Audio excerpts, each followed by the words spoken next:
Ya, pertanyaan saya yang pertama itu tentang bagaimana cara kita meningkatkan keimanan kita terhadap agama yang kita yakini.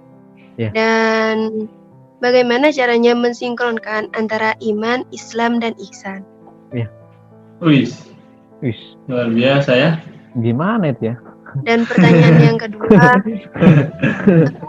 saya ingin tahu sebenarnya kan ada yang namanya tasawuf, yakni membersihkan hati kita. Ya. Tapi itu thoriqohnya ada bermacam-macam. Sebenarnya thoriqoh yang seperti apa yang paling benar kita ikuti? Pertanyaannya bagaimana cara tingkatkan iman kita menurut agama kita, Iya. dan cara mensinkronkan antara iman, Islam, dan ihsan.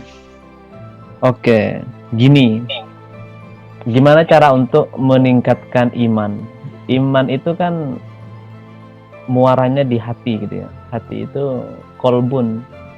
Dia itu berbolak-balik, kadang sekarang beriman, besok atau boleh jadi habis ini nggak beriman. Ya, pertama kita melalui doa. Kenapa? Karena hanya Tuhan sang pemilik hati. Jadi mintalah kepada Tuhan untuk menjaga hatinya itu. Pertama adalah melalui doa. Yang kedua dengan cara memperbaiki pergaulan. Kalau teman-teman bergaul dengan orang yang secara keimanan itu tidak benar atau keliru, maka teman-teman boleh jadi akan terseret juga. Jadi pergaulan itu menentukan terhadap pribadi seseorang. Ketika teman-teman sudah membina pergaulan yang baik, terus kemudian istiqomah dalam berdoa, maka kemudian teman-teman itu bangun komitmen yang kuat dalam dirinya. Makanya kata saya itu motivasi yang paling baik adalah diri kita sendiri. Kalau kita mau sukses, kalau kita mau berhasil, bukan karena orang lain tetapi karena diri sendiri. Istilahnya gini, seorang mu'alaf misalkan masuk Islam itu bukan karena orang lain.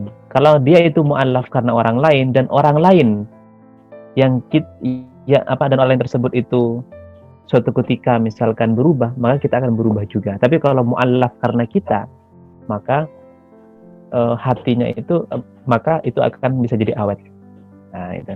Jadi pertama adalah bangun doa yang istiqomah dulu, istiqomahkan berdoa. Yang kedua, bina pergaulan yang baik. Yang ketiga adalah motivasi diri kita sendiri dengan sesuatu yang baik-baik. Oke, itu. Terus kemudian yang kedua, bagaimana cara untuk mensinkronkan antara iman, Islam, dan ihsan, atau bisa dibilang sufistik tasawuf. Iman itu atau akidah itu kan kata saya tadi muaranya di hati. Terus kemudian itu nggak bisa diindra, nggak bisa diraba, nggak bisa dirasa dan semacamnya, nggak bisa diindra pokoknya. Kemudian kalau Islam atau syariat itu kan sifatnya bisa dilihat. Syariat itu kan fikih lah katakanlah gitu. Kalau akidah itu tauhid. Terus kalau ihsan itu adalah tasawuf. Bagaimana cara untuk mensinkronkan akidah, fikih, dan juga tasawuf? Pertama adalah ketika kita melakukan sesuatu sifatnya hanya untuk diri kita sendiri, istilahnya individu, maka kedepankan iman. Misalkan soal sholat itu nggak ada kaitannya dengan orang lain. Kita sholat atau tidak sholat itu nggak ada pengaruhnya sama orang lain. Kenapa? Karena sholat itu erat kaitannya dengan akidah atau keyakinan. Itu ya pertama. Yang kedua, ketika masuk kepada syariat atau fikih, itu sudah mulai akidah itu diletupkan, dibunyikan atau diekspresikan di depan atau di tengah-tengah publik. Ketika diekspresikan di tengah-tengah publik, maka kita harus melihat publik itu seperti apa. audien kita itu seperti apa, muhotob kita itu seperti apa. Nah itu. Misalkan, kalau teman-teman baca tasawuf, itu ada tokoh-tokoh tasawuf seperti Al-Hallaj, itu yang diklaim sesat, kafir. Kenapa? Karena Al-Hallaj itu hanya pandai secara akidah, tetapi secara fikih dia tidak bisa. Artinya dia tidak bisa menerjemahkan tidak bisa menerjemahkan akidahnya itu di tengah-tengah masyarakat yang awam. Kalau teman-teman misalkan mengatakan bahwa Tuhan saya itu adalah Tuhan Anal Haq misalkan, wah nanti diklaim kafir tersesat oleh masyarakat. Kenapa? Karena teman-teman itu tidak menyesuaikan dengan masyarakatnya. Jadi untuk mengawinkan atau menyingkronkan antara akidah dengan fikih, maka sinkronkanlah akidah tersebut itu, atau sampaikanlah akidah tersebut itu sesuai dengan kapasitas pemahaman masyarakatnya. Itu yang pertama ya. Yang kedua, bagaimana cara untuk menyingkronkan antara fikih dengan tasawuf? Nah ini menarik. Fikih itu sifatnya adalah tematis. Fikih itu tematis, sesuai akad. Misalkan gini, orang yang punya harta, orang yang punya, kalau kambing itu baru bisa dizakatin berapa nisabnya maksudnya?